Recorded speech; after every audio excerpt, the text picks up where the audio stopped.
Hello and welcome to Dawn Chorus Writes. Hi, I'm Dawn and this is a Miraculous Ladybug fanfiction audio fiction for Fusion November, and it's the Triangle of Love. So a massive shout out and thank you to Dizam in the thumbnail. The art is amazing. Go and show him some love. He's been on a previous one before, and yeah, so that's the new thumbnail for the series. And make sure you smash the like button, comment down below what you think of it and what's going to be happening so far, and subscribe if you haven't already, because there's just so much more to come and you don't want to miss out. So I hope you enjoy part 2. Part 2. Adrien's POV. Adrien listed off the umpteen things he had to complete inside his head. The never-ending list commissioned by his father and ordered by Natalie, starting with the fact that after fencing, he had another 2 more hours of extra tutoring sessions over Zoom.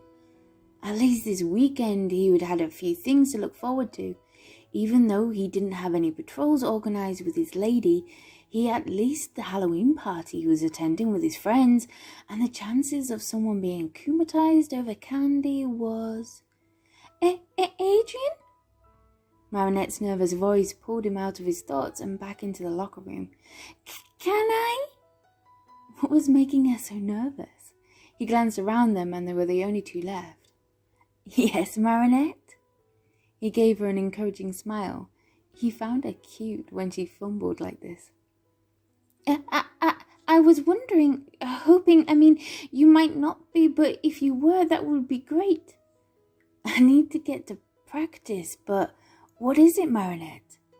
He couldn't be late and receive another mark against him that could make its way to father, but he wanted to try and make time for her.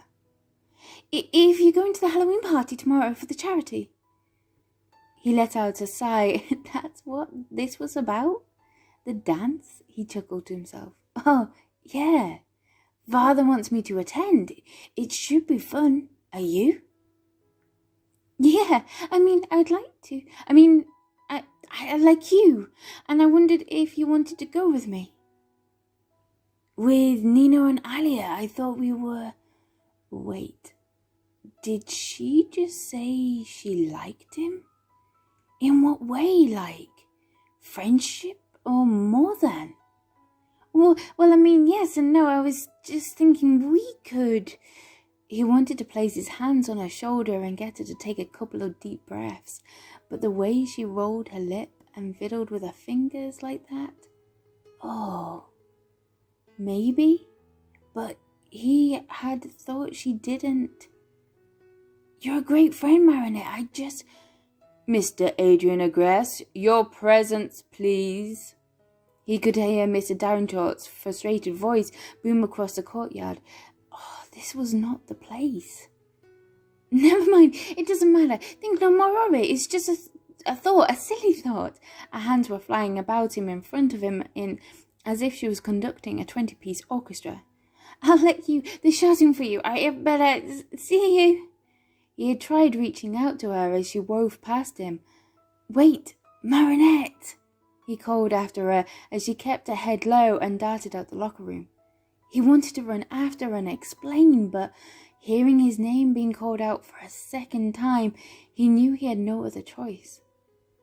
Why couldn't he just said yes? I would love to, instead of being taken by surprise and fumble over his words. Why now, when there was no time to talk? Why did he have to get distracted by her adorable mannerisms? Plagg poked his head out of the gym bag as Adrien shot him a warning look not to say anything. He already knew how much he had messed up. During fencing, he found himself unable to focus and lost every match he had against Kagami, causing her to pull him to one side afterwards. Adrien, today's practice, I was beating you far too easily. What is distracting you? She stood in front of him and placed an awkward hand on his shoulder. He was glad they had remained friends after the whole dating mix-up, but she had never been good at the softer gestures. Oh, sorry, Kagami. My head was elsewhere. A friend gave me surprising news. Marinette, I saw her rushing out of the locker room before you joined us for class. Yes, but I messed up and now I'm not sure how to fix it. Are you both attending the dance party tomorrow? Adrien sighed, thinking how excited he would have been at the prospect of taking Marinette and meeting up with Ali and Nino. It would have been almost like a double date. He had wanted to ask her for the better part of a week, but every time he tried to build up the courage to ask her, she would either avoid him, run away, or keep telling him how much of a great friend he was to her. That was what he had been to her, a good friend. But now she likes him, and he liked her, feeling himself drawn to her kindness and thoughtfulness, and how stunning he thought her bluebell eyes were. How noticing Marinette had suddenly removed some of the spell Ladybug had cast over him so many years ago. Adrien, there you go, off in your head again. He could hear a little frustration in her voice that he hadn't missed. It was too cold, much like his father or Natalie when he had dropped in their expectations of him. Sorry, Kagami. Yes, I will be attending, and I hope she is still going. Then use that time to speak to her. Explain the misunderstanding. Do some sort of gesture that shows you care and possibly how much you care, if I understand rightly. Do you not think I should try and talk to her before? Clear up the misunderstanding before the party? He could sneak out tonight or tomorrow, before the fashion shoot and costume fitting his father had arranged. It's one day. Speaking to her before or during the party, what difference would it make? And be honest with yourself, do you really have the time? As if on cue, his phone buzzed in his pocket and Gorilla was waiting for him outside and had sent him a grumpy emoji. She was right. Adrien didn't have the time, but Shat might. But then again, having one day to figure out his true feelings before confessing to Marinette might not be such a bad thing. What difference could a single day make? I'd better go. He lifted his gym bag off the bench and placed it over his shoulder. Thank you, Kagami, for talking with me. It's nice to still be friends. Oh, that word. How simple it sounds, but how complicated it was. Well, I can't be the best and beat you if you're not on top form and letting me win. She patted him on the shoulder as they walked out together, chuckling. Before he climbed into the car waiting for him, he glanced over at the bakery and up at the vacant balcony, hoping he would have glimpsed her up there. Feeling his heart pang for her and the awful, painful look on her face as she misunderstood his meaning. No matter what, he had to put it right. He had to let her know how he felt and how sorry he was for messing up the moment. By the time he had finished dinner alone in an oversized dining room, followed by a maths tutoring because he got 89% in a recent test, and then piano rehearsal for an up-and-coming performance at the Christmas Gala, which was still 6 weeks away, Adrien was exhausted. He had contemplated transforming into Shat and paying his princess a visit, hoping she was still up, hoping he might find out where her head was at before he saw her tomorrow. But even the thought of transforming and running across rooftops seemed too much for his fatigued mind. Plus, was it not wrong of him to spy on her? Would it not seem like he was, in a way, tricking her into confessing her feelings for Adrien? She had told Shat before that she had feelings for someone, how her heart was aching for this someone, as he had mentioned how Ladybug was slowly breaking his heart. was that someone had been him. She had dated Luca for a brief time since that confession, so perhaps she had meant Luca and not Adrien? But what if she had been talking about him? How long had she liked him? His heart was doing somersaults, crashing to the ground at the thought of his princess and Luca, but soaring again at the possibility that she liked him, maybe more than liked.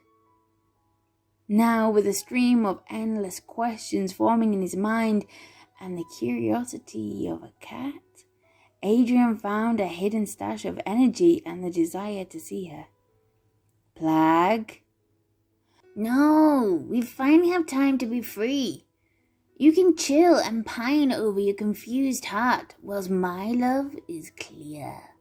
I want to confess to this piece first, followed by you, taking enormous mouthfuls whilst picking up another chunk. But I need to know. Before I tell her my feelings, I want to know if it's just like a little, or is it? Adrien rationalized to the disappearing Kwame as he flew back into his cheese cupboard. Adrien paced back and forth as he weighed up his options and noticed a little black floating head popping through the cupboard door, pulling an expression of disgust before letting out a sigh. I'm gonna say it even if you can't. Love. Plagg held a look on his face that he was going to be sick. And what if it is love? What then, kid? Well, you need to ask yourself, do you love her enough to turn your back on Ladybug? Can you do that? Plagg floated back into the room with another chunk of cheese in his paws. Adrien groaned and flung himself onto the bed, stretching himself out like a star. I honestly don't know. Yes? No? At the end of the day, it's Ladybug who keeps turning her back on me. But Marinette is amazing, kind, beautiful. And if she likes or even loves me, for me, then why shouldn't I try? Plagg, finishing off the chunk in one bite, rolled his eyes and hovered above the deflated friend. Fine. Let me say it this way. Do you like Marinette for Marinette, or do you like Bakery Girl because Ladybug isn't returning your feelings? Since when did you get so wise? Adrien gestured, yanking himself up to a sitting position with a grunt. I try not to be. Normally this would be Sugar Cube's job and might kill me for doing it. But I like you, kid, and I like Marinette, from you being friends. Before you get your hopes up, you need to know where your heart is at. It's not good having a Chat Noir being constantly torn on his emotions. What do you mean, Plagg? In the past, let's just say, I've had some previous owners go a bit out of control. Really? Well, that ain't me. I'm not gonna go out of control. But I can't believe I'm saying this. You're right. I think I do. Really like Marinette for Marinette. I'm gonna go and see her. Plagg, claws out. Chat jumped across the rooftops. He was simply checking up on her, making sure she was okay from this afternoon. That was all. And if she happened to confess how she felt about Adrien, then that would be good. He lightly landed on the empty balcony, feeling a tad disappointed as he had hoped to find her standing there. But the light was on in her room and could hear music playing softly in the background. Should he knock and invite himself in? Would that be too intrusive? If she had been out, he could have simply said he was passing, but knocking now meant he needed an excuse to see her, to speak to her, and the problem was, Chat didn't have one. Pressing himself to the glass, he gazed around the room until he caught sight of her. She was doing a little dance to the beat of the music. She didn't seem upset. He noticed she held something in her hand. An image? A photo? Of himself? Of Adrien? He watched her as she paused. A look of disappointment washed over her face with a hint of pain. A look he knew all too well with Ladybug. But then she dropped it into an open bin by her feet. She moved towards the wall and plucked off another. He'd remembered asking about those pictures from various features in style magazines when he had seen them on the TV and as shots during a Kuma battle. She had said they were for fashion, but now he saw the truth. Like the other one, she cast it into the bin. She was throwing him away. A sharp pain hit him squarely in the chest, and it hurt more than any rejection he had received from Ladybug. She knew him. She was his friend for years. How could she just... She had given up on him. After half of a conversation, she was willing to walk away. She can't have loved him as much as he had hoped. To him, love was suffering rejection after rejection and never giving up hope. But here she was, placing his false smiles into the bin, not even giving him a chance to explain. This was too much. This was a bad idea. Pulling himself to his feet, he held out his baton and jumped at the sound of the skylight opening and heard her voice cry out for him. But it was too late. His heart was already breaking.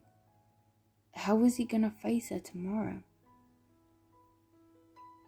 During the fashion shoot and costume fitting, Adrien couldn't manage his usual false pretense that everything was okay. Instead, he was wondering if he should say anything to Marinette, if they should have a chance to sort it out and clear away any misunderstanding. He had stopped listening to his Kwame when it came to love advice and how to deal with matters of the heart. When he had turned up to the party, dressed as a very fashionable vampire, all designed by his father, of course, he was the face of the Aggress brand, to the point he could no longer select a silly Halloween outfit with his friends, laughing at the ill-fitted costumes and itching at the uncomfortable polyester blend.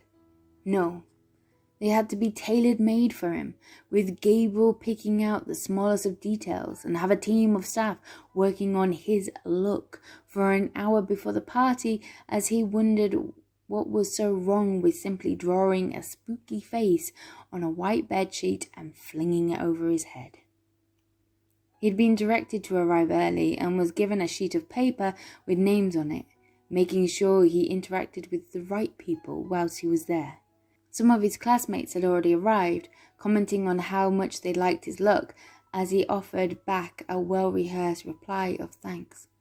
He kept one eye on the door, waiting to see if Marinette would turn up, worried at how she would interact with him.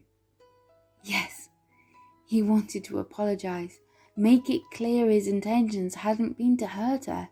In fact, it was the opposite. But if she wanted nothing more by what he'd witnessed for a brief moment last night was to go by, then he wanted to make sure he didn't lose a friend. He didn't know how he would handle it if he lost her for good. Nino. Bro, we're here, just waiting outside for Marinette to arrive. His heart quickened inside his chest as his palms became hot and sweaty, sliding across the front of his phone. She was coming. She would be here soon. Adrien, dance with me. You look... Kagami grabbed his hand and took him to the dance floor before he had a chance to reply to Nino. Are you all right? Yeah, sure, fine. She dropped his hand as he shuffled on the spot to a track he didn't recognize. He glanced up at her and saw a look he knew all too well, and didn't believe a word he was saying. He let out a sigh. Nino said she's coming. That is good, isn't it? Now you have a chance to talk and clear the air. He nodded. He couldn't tell his friend what he'd seen last night and how his heart and words were more confused than ever. There they are. The words caused him to spin round, his cape hitting against his waist.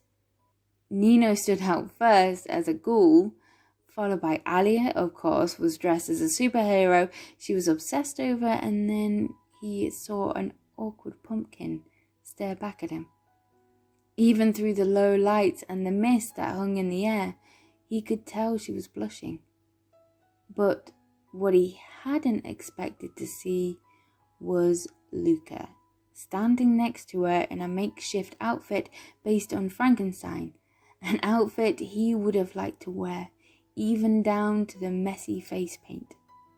Adrien's gaze observed how Luca smiled, glancing down at his hand that was intertwined with Marinette's. How she tore her worried gaze from him and shifted it to Luca, and gave him a smile that felt like a punch to Adrien's gut. What was she doing here with Luca?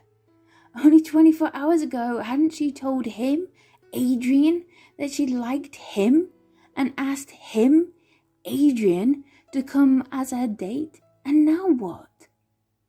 That didn't mean anything, and instead turn up with Luca? Was he her date? And why was she smiling like that at... Adrien couldn't take it anymore as a surge of emotions boiled up inside of him. He turned his back on them and curled his fist. He wanted to be the one standing at her side, holding her hand and wearing an outfit they might have designed together. Why Luca?